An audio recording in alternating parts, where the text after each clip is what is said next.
If you're looking for a home this year, some Midtown realtors say the time may be now. I found out that in Leon County, the number of single-family permits that builders have been putting in has actually increased this year compared to the same time last year, but it's not the same as it was in 2021.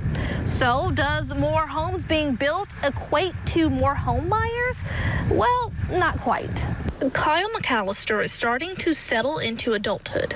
I just finished EMT school. Next step is a job and eventually a home. And then when we get a job and we have some stuff in our bank accounts, then we'll start looking at housing. Nationally, the typical first-time buyer was 35 years old, and that was in 2023, and it's slightly down from 36 years old last year. The first-time home buyer is not only getting older and older, the first-time home buyer is having to have a higher and higher salary just to get into a house. Christy Perkins is a Tallahassee realtor. She says the Benton neighborhood in Midtown is one example of rising cost. You would need to not earn $102,000 a year. You would need to earn $192,000 a year to get into Benton Hills. The reality of first-time home buying looked vastly different for Betty and Max, who own a home near the Midtown area. I had to borrow the 20% down.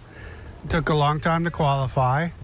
And I started out with an adjustable rate mortgage that ended up getting upside down. So then I made a fixed rate mortgage and held on to it long enough so that there was some profit in the investment. When it comes to buying a new home in his 20s, McAllister says It's attainable, but the pricing is not what I would like it to be.